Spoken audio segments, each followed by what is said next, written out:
age when the gap between ordinary voters and the European political class grows wider by the day, I have to ask you, having listened to your words this morning, just what planet are you on? This pretence that everything is going incredibly well. The EU is mired in deep structural crisis. Greece and Portugal and Ireland cannot survive inside the euro. The Danes have torn up the Schengen Agreement, and good for them, because the total free movement of peoples is a completely irresponsible thing to have done. And public opinion is saying, whilst they want a European cooperation, yes, of course I agree with that, what they do not want is this Europe run by unelected bureaucrats like Mr Barroso. You say the EU is fantastic in a recent comment. You are supporting the destruction of national democracy. But it is with reference to Greece that I am most concerned about you, because when faced with their recent enslavement, you said, "We lived for many years as a non-sovereign country under Soviet occupation. For us, European integration is not a threat to sovereignty, because we experienced not long ago a serious threat to our sovereignty." So what are you saying? That this is not quite as bad as the USSR?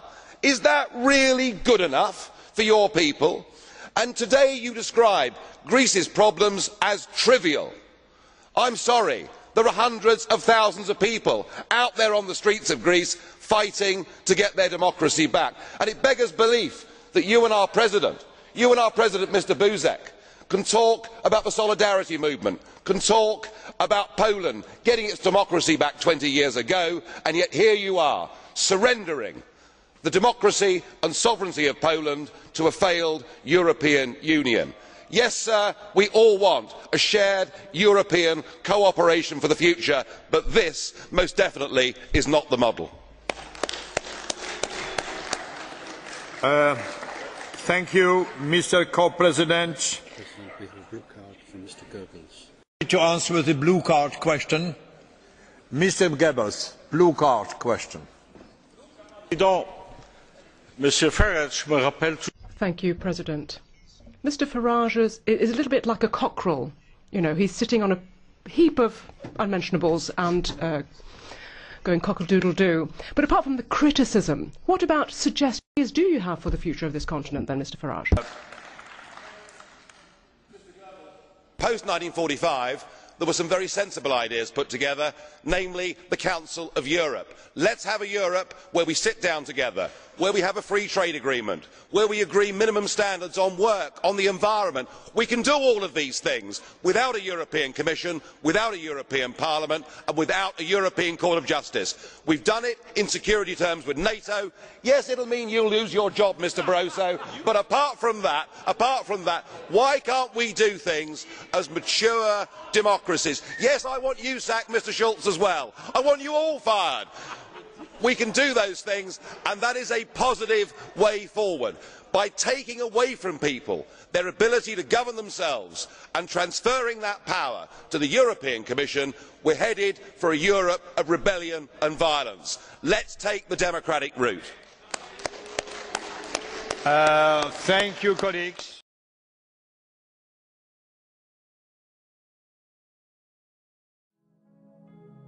Yeah, there is a war on freedom. And we're being told over and over and over again that we need to support George Bush and we have to support the war in Iraq and we have to support this war on terror and we have to support all these laws that are coming by because, of course, they're all here to protect us. And yet when you look at things like the Patriot Act, this allows the FBI or any law enforcement agency to utilize what they call sneak and peek. They can go into your house when you're not home, and they can go through all of your stuff and without your ever knowing about it. How is this protecting your rights? That's just one example where we get to think we're free. You know, on the patriotic holidays, we all break out our flags and we wave them around and we sing patriotic songs like "I'm proud to be American" or "I get to think I'm free." We have a program known as Echelon, where they listen to every telephone call, every email, record every fax here in the United States. And all of this is done by computers. All of these messages are kept indefinitely on computer disks. What the American people must understand is that the massive amounts of money we're spending on defense is not to protect America, but ultimately to be used to control the American population as we move from freedom to fascism. Currently in the United States, unannounced to most brainwashed Americans, your home can be searched without a warrant, without you being home. You can in turn be arrested with no charges revealed to you, detained indefinitely with no access to a lawyer, and legally tortured, all under the suspicion that you might be a terrorist. If you need a painted picture of what is happening in this country, let's recognize how history repeats itself. In February 1933, Hitler staged a false flag attack, burning down his own German parliament building, the Reichstag, and blamed it on communist terrorists. In the next few weeks, he passed the Enabling Act, which completely eradicated the German Constitution, destroying people's liberties. He then led a series of preemptive wars, all justified to the German people as necessary to maintaining homeland security.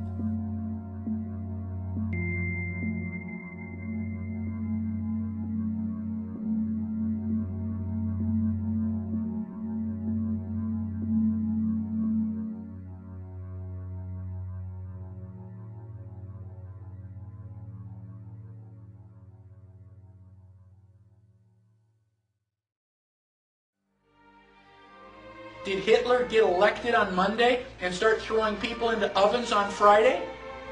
No, it was a gradual process. The first thing that Hitler did was start to write newspaper articles.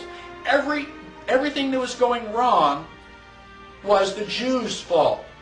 They're the ones that caused all these problems.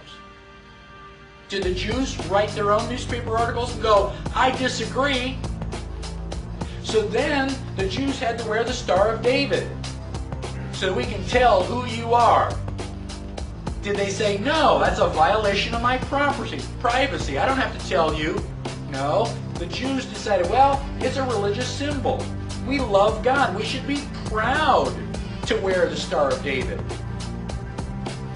Eventually, the Germans came in and they broke all of the windows in all of the Jewish businesses in one weekend. The Saturday night was known as Kristallnacht, which is German for Night of Glass. Did the Jews rise up and say, now damn it, you're violating my property, you shouldn't do that? No. Gosh, we don't want to make the Germans any madder than they already are. Don't piss them off. They've got guns. Eventually, the Germans are loading them up into cattle trailers on the trains. Where do you think you're going, on vacation? Where do you think they're going to take you? Well, now you're cold and naked and they're walking you into the ovens where you're going to go to mass execution. Is it time now to raise your hand and say, you know, I tend to disagree with all of this? Bang! You're dead. It's too late to complain. You should have complained at the beginning when you at least had a chance. How bad do things have to get before you do something?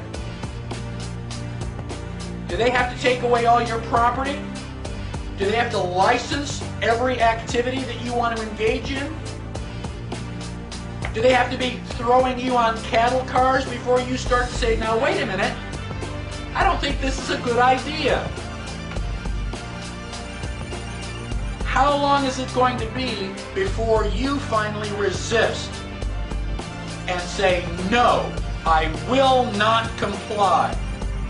Period. Sooner or later, you got to draw a line and stand your ground, whether anybody else does or not. That is what liberty is all about.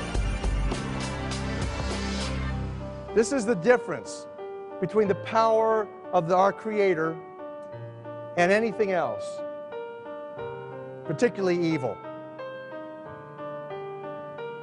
That you can go into a pitch black room full of evil, full of darkness, and light a little candle, and instantly that darkness flees.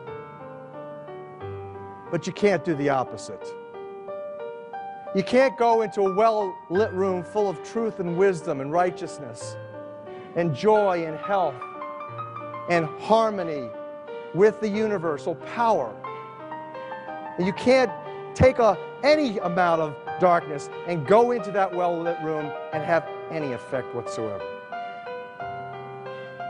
That is the metaphor which I frequently think of when I think that I'm not empowered.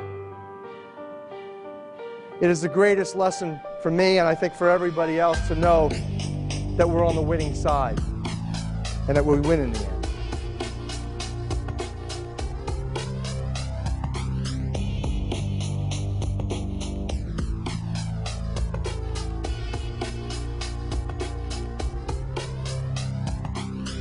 You are not our queens. You are not our kings. You are not our gods. We do not belong to you. We are not your slaves. We stand as free humans that stood from the beginning of time against the strong men, against the thugs, against the bullies. We will defeat your world government. We will defeat world taxation. We will defeat your control grid. How did you let this happen? Wake up out there. You know, it's your children. Don't you care? Look what these people are doing to you. The world is like a ride at an amusement park, and when you choose to go on it, you think it's real, because that's how powerful our minds are. And the ride goes up and down and round and round. It has thrills and chills, and it's very brightly colored, and it's very loud, and it's fun for a while. Some people have been on the ride for a long time, and they begin to question, is this real, or is this just a ride? And other people have remembered, and they come back to us, and they say, hey, don't worry, don't be afraid, ever, because this is just a ride, and we kill those people. Shut him up. We have a lot invested in this ride. Shut him up. Look at my furrows of worry. Look at my big bank account and my family. Has to be real. It's just a ride. But we always kill those good guys who try and tell us that. You ever notice that? And let the demons run amok? But it doesn't matter, because it's just a ride. And we can change it anytime we want. It's only a choice. No effort, no work, no job, no savings of money. A choice right now between fear and love. The eyes of fear, once you put bigger locks on your door, buy guns, close yourself off. The eyes of love, instead, see all of us as one. Here's what we can do to change the world right now to a better ride. Take all that money we spend on weapons and defense each year and instead spend it feeding, clothing, and educating the poor of the world, which it would many times over, not one human being excluded, and we can explore space together, both inner and outer, forever in peace. Thank you very much. You've been great. I hope you enjoy it. London, you're fantastic. Thank you. Thank you very much.